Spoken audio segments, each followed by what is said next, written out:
আসসালামু আলাইকুম সুপ্রিয় এইচএসসি এবং আলিম পরীক্ষার্থীবৃন্দ, যারা আইসিটি নিয়ে অনেক চিন্তার মধ্যে রয়েছে তাদের চিন্তা দূর করার জন্য আমি উপস্থিত হলাম তৃতীয় অধ্যায়ের সংখ্যা পদ্ধতি নিয়ে।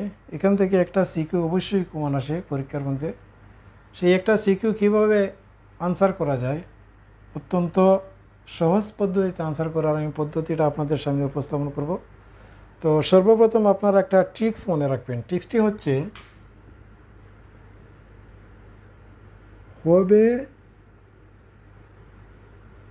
বেগুন দাদা, এই লাইনটা স্মরণ রাখবেন। হবে দ্বারা আমি বোঝাচ্ছি হবে হেক্সাডেসিমাল, অক্টাল এবং বাইনারি। বে দ্বারা বোঝাচ্ছি বেজ, বে দ্বারা বোঝাচ্ছি বেজ। আর গুণ দ্বারা বোঝাচ্ছি আমি গুণ বা পূরণ, গুণই রাখলাম। আর দাদা শব্দ দ্বারা বোঝাচ্ছি আমি দশমিক সংখ্যা পদ্ধতি। আপনারা জানেন সংখ্যা পদ্ধতি টোটাল 4টা। তো হেক্সাডেসিমাল, অক্টাল, বাইনারি হবে দ্বারা স্মরণ রাখবেন। হেক্সাডেসিমাল থেকে দশমিকে রূপান্তর করতে হলে বেজ দ্বারা গুণ করতে হবে এবং হেক্সাডেসিমালের বেজ হচ্ছে 16। অক্টাল থেকে দশমিক সংখ্যা পদ্ধতি রূপান্তর করতে হলে বেজ দ্বারা গুণ করতে হবে, অক্টালের বেজ হচ্ছে 8। বাইনারি থেকে দশমিক সংখ্যা পদ্ধতি রূপান্তর করতে হলে বেজ দ্বারা গুণ করতে হবে এবং বাইনারির বেজ হচ্ছে 2। তো এই ছিল ট্রিক্স। এখন আমি বাস্তবে অঙ্ক করে আপনাদেরকে দেখাবো কীভাবে অঙ্কগুলা সহজে সলিউশন করা যায়। তো আপনারা স্মরণ রাখবেন হবে বেগুন দাদা, অর্থাৎ হেক্সা, অক্টাল, বাইনারি এই সংখ্যা পদ্ধতি 3টা থেকে দশমিক সংখ্যা পদ্ধতিতে রূপান্তর করতে হলে বেজ দ্বারা গুণ করতে হয়। আশা করি ট্রিক্সটা আপনাদের স্মরণ থাকবে। এখন আমরা চলে যাচ্ছি সরাসরি অঙ্কে। প্রথম অঙ্কটি হচ্ছে আমি বাইনারি থেকে দশমিক রূপান্তর করব। 1 নম্বর অঙ্কটি হচ্ছে 1 1 1 1, তারপরে 0.001। এই বাইনারি সংখ্যাটাকে আমরা ডেসিমাল সংখ্যায় রূপান্তর করব। দেখি আমরা ডেসিমাল সংখ্যায় রূপান্তর করলে কি হয়। সমাধান সমাধান 1 1 1 1 0.001। এই যে সংখ্যাটা আছে, এই বাইনারি সংখ্যাটা আমি প্রত্যেকটা সংখ্যা 1 2 3 4, 4টা 1, 1 × 2 যোগ, আবার 1 × 2 যোগ, আবার 1 × 2 যোগ,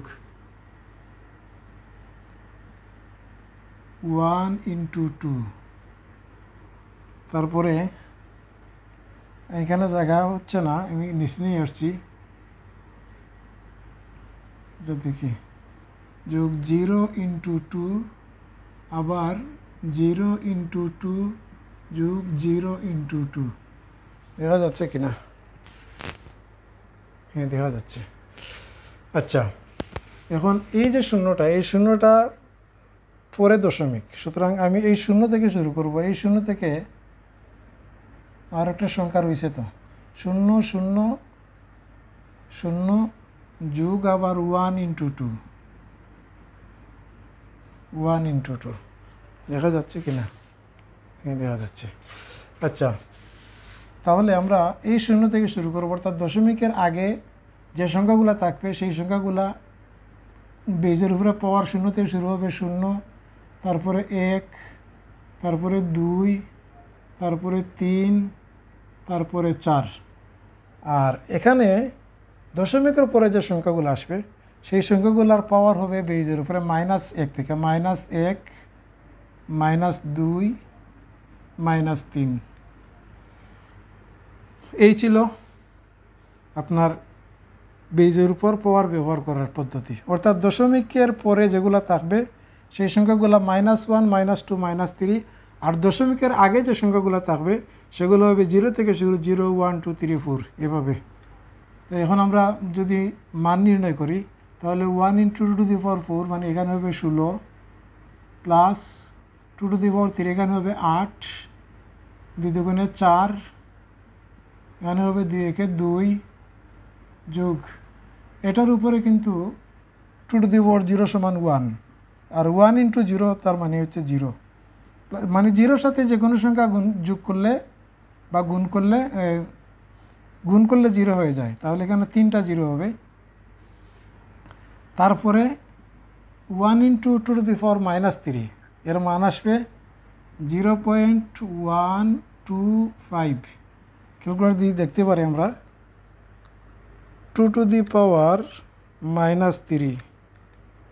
0.125, ঠিক আছে।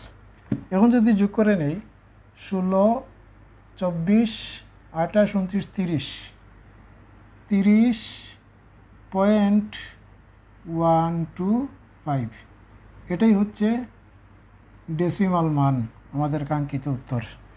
এই ছিল বাইনারি থেকে ডেসিমাল সংখ্যা পদ্ধতির রূপান্তরের প্রক্রিয়া।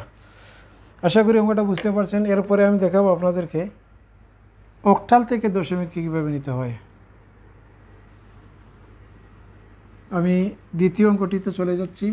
অক্টাল সংখ্যা পদ্ধতি থেকে কীভাবে দশমিক সংখ্যা পদ্ধতিতে রূপান্তর করতে হয়। যেমন একটা সংখ্যা নিলাম আমি, 2 নম্বর অঙ্ক 206.64 অক্টাল। এইটার ডেসিমাল সংখ্যা পদ্ধতিটা কত হবে সেটা নির্ণয় করব। আসেন আমরা সমাধান করি।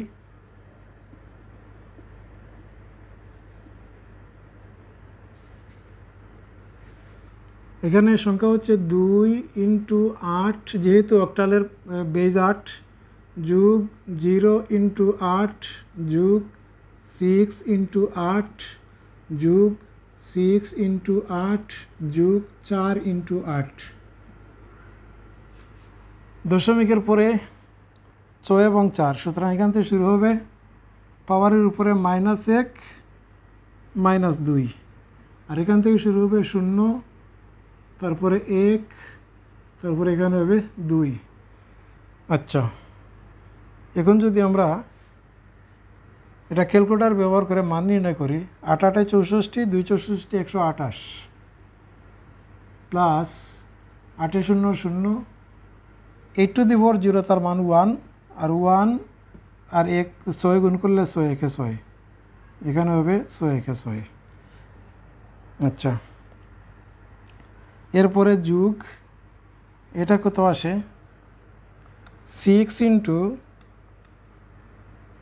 8⁻⁻1 0.75 যোগ, এটা কত আসে 4 × 8⁻2, এটা আসবে 0.0625। এখন যদি আমরা এগুলাকে যোগ করে নেই তাহলে কত আসে, যোগ 0.75, তারপরে যোগ 6 যোগ 128, 134.815, 134.8125, এটাই ডেসিমাল সংখ্যা এবং আমাদের কাঙ্ক্ষিত আনসার 8125, ঠিক আছে। তো এই ছিল অক্টাল থেকে ডেসিমাল সংখ্যা পদ্ধতিতে রূপান্তর। আশা করি আপনারা এটা বুঝতে পারছেন।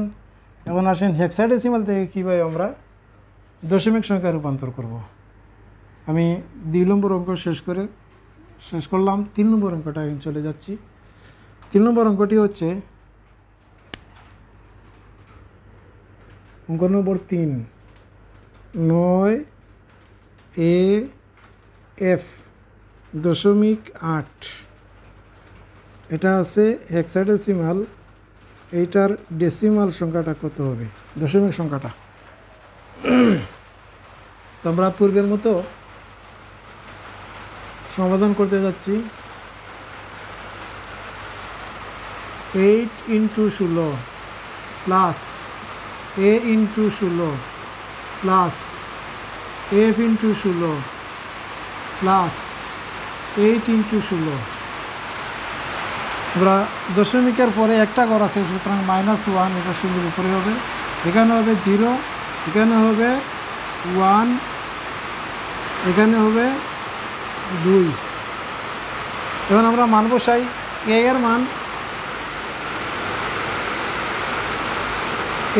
10,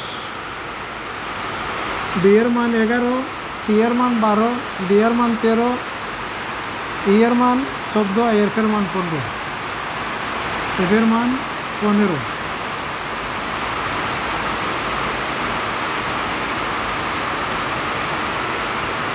এখন যদি আমরা এটা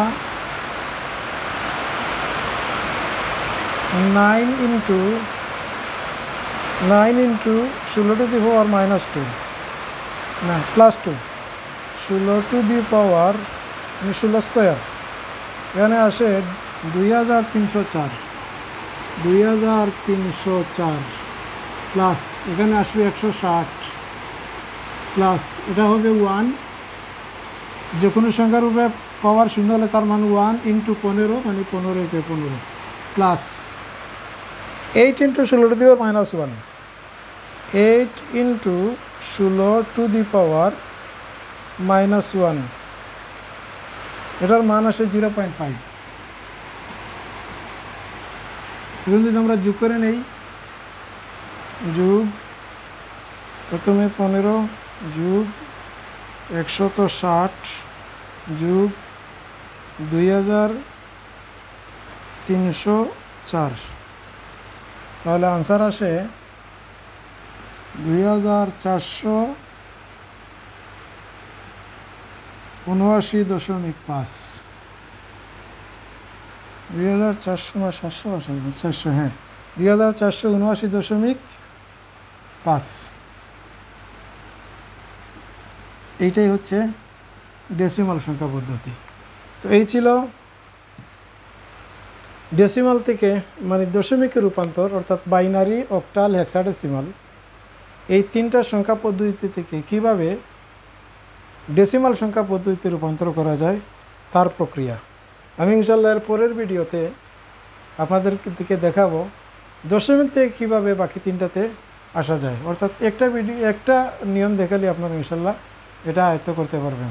তো আজকে এই পর্যন্তই ছিল। নিশ্চয়ই আমার চ্যানেলটাকে সাবস্ক্রাইব করবেন, পাশে থাকবেন। ইনশাআল্লাহ আপনাদের জন্য আরও সুন্দর সুন্দর ভিডিও উপস্থাপন করার চেষ্টা করব। আজকের মতো এখানে বিদায় নিচ্ছি। আসসালামু আলাইকুম, আল্লাহ হাফিজ।